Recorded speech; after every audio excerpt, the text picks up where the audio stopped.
All right, so over the past couple days, we've been talking about aldol addition and Michael addition reactions.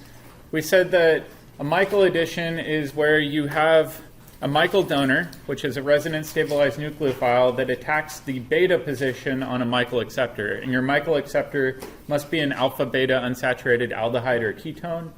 And then afterwards, you take a proton back from the acid and you get to a diketone or some sort of dicarbonyl.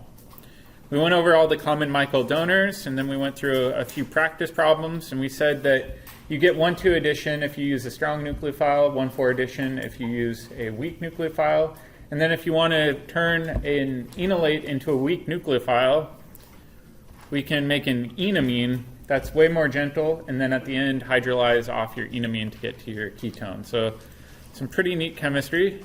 Today we're going to do completely different problem. And this is the Robinson annulation. Whoops.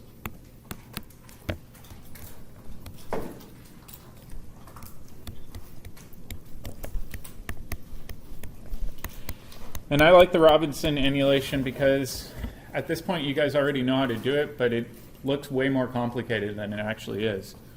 So really all a Robinson annulation is, it is a Michael addition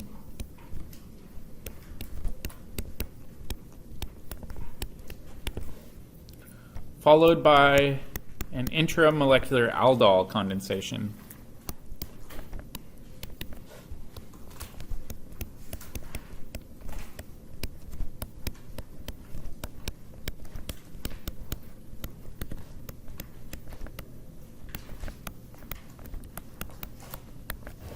All right, so let's take a practice problem and work through it.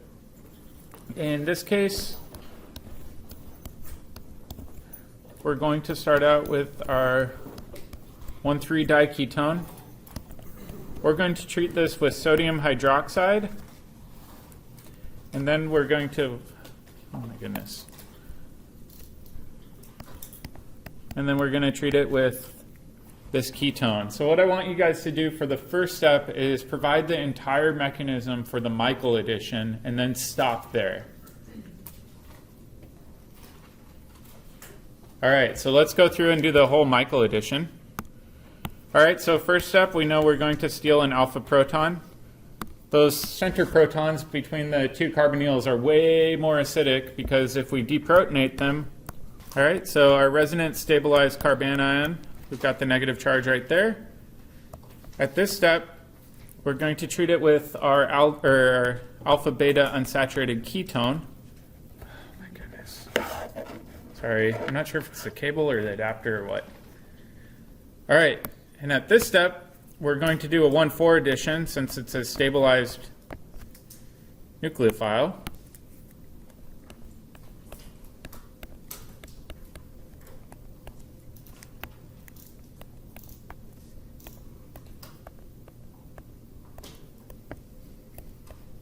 And that will give us our negative charge. Is that where everybody got to? Make sense? All right. So the next step, we've got water around. That's our conjugate acid. So I'm just going to show this tautomerizing, or I should say going back to the keto form.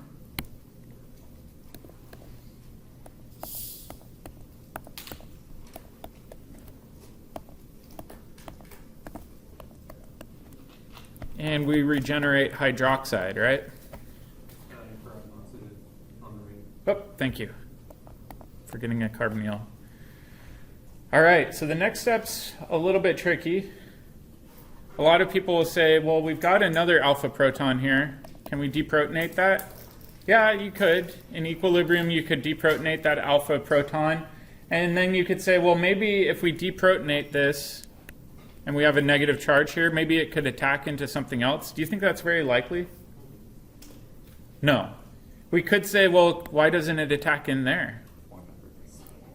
It would form a 4-membered ring. 4-membered rings just simply don't form very readily, so that deprotonation pathway is essentially a dead end. It doesn't get you to any new products, right? So the goal is, in the next step, to find an alpha position where you can deprotonate it get an enolate that can attack another ketone or aldehyde and form a stable ring system.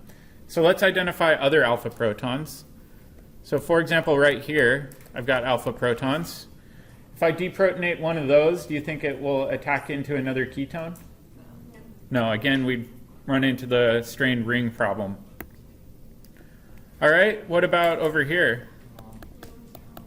No, not likely, right? It'd be 1, 2, 3, 4, 5, 6, but it would be a really funky, contorted bicyclic ring system.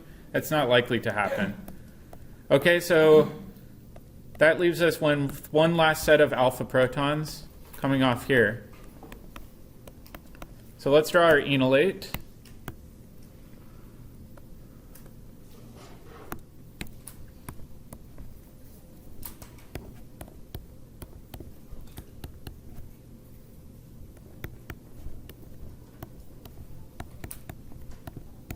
And now we're in good shape because we can have this attack either one of these carbonyls. It really has no preference at this point. And if we count the carbons, we've got 1, 2, 3, 4, 5, 6. So we'd be forming a new 6-membered ring, which we know is the best ring size that you can form.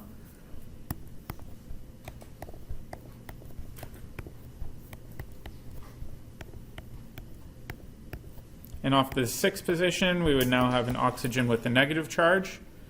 And then over here, this carbonyl is going to stay put.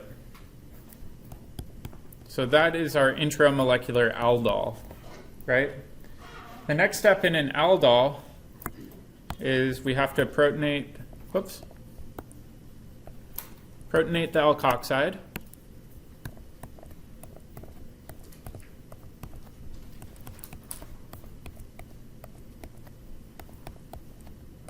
That gives us our neutral alcohol. Shouldn't the carbon yield be moved a little bit on the second ring? Because it was in our carbon. So let's take a look. So up here we said that, oh shoot, you are right. Holy cow, thank you. That's why I keep you guys around. You keep me honest. This is 1, 2, 3, 4, 5, and then 6. Good catch. Okay, so now at this step we've regenerated hydroxide. What do you think can happen next, assuming it's under relatively high temperatures? Condensation. So the question is, with the condensation, which proton are we going to deprotonate?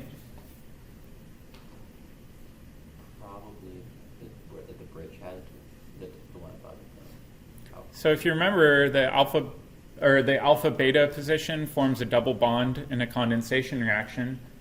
So we've got to determine which position is more likely to kick off and give you an alpha beta double bond. What do you think? Carbon 5. Carbon 5. So carbon 5 you could. However, typically it's alpha beta with respect to the carbonyl that was the enolate, right? So we're probably going to form a double bond between carbon 1 and 6, right? Because carbon 1 and 6 would be alpha and beta to the carbonyl that acted as the enolate. Don't we have another ketone? So does it really matter which is the enolate, since they're both equally spread? And that's Yeah, in general, though, you are also going to go after the more accessible proton. So that's another way of thinking of it. This proton coming off of carbon 1 is more accessible for hydroxide than the proton coming off of carbon 5. So we'll clamp down, we'll kick off our hydroxide. Kinetically, we said the proton coming off of 1 is more accessible than the proton coming off of 5. And now we're left with our final Robinson annulation product. These reactions look super duper scary when you first see them because there's a lot going on, but you have to trust yourself and trust your enolate chemistry. So what I want you guys to do as practice is work on the problem of the day that I handed out yesterday. If you don't have a copy of it, I've got spares up front. But I want you to try to work through that entire problem on your own, and then you can hand it in for kind of freebie points today.